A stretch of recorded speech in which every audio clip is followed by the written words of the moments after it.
Sizinlə yenə mən, nevroloq və neyromodulyasiya mütəxəssisi Leyla Şahbazova. İllərdir depressiyadan əziyyət çəkirsiniz.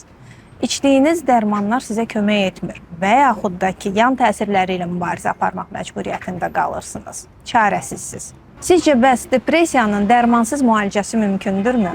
Bəli, mümkündür. Bu cihaz transkranial maqnit stimulyasiya, yəni qısacası TMS adlanır.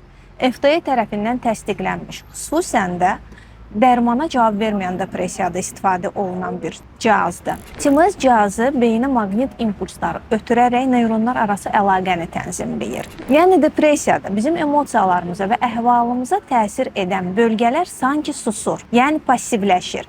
TMS cihazı isə birbaşa o bölgələri stimulyasiya edərək bu neyronlar arası əlaqəni tənzimləyir və aktivləşdirir. Beləliklə də depressiyanı müalicə etmiş olur. Tədqiqatlar da onu göstərir ki, TMS terapiya qəbul etmiş, depressiyadan əziyyət çəkən insanların 60-70% ciddi yaxşılaşma, 30-40% isə tam remissiya əldə etmiş olur. Və TMS-in ən gözəl yönü odur ki, heç bir yan təsiri yoxdur. Siz TMS terapiyanı qəbul etdikdən sonra günlük həyatınıza davam edə bilərsiniz.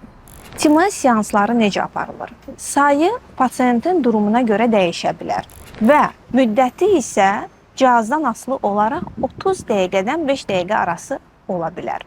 Ona görə əgər siz də depressiyadan əziyyət çəkirsiniz, dərmanlar sizə kömək etmir və yaxud da ki, antidepressant kimi dərmanları qəbul etmək istəmirsinizsə, o zaman transkranial maqnit stimulyasiya sizin üçündür. Mövzu ilə bağlı suallarınızı şərhlər bölməsində verə bilərsiniz. Daha çox nevroloji xəstəliklər haqqında məlumat əldə etmək istəyirsinizsə, o zaman kanalıma abunə ola bilərsiniz.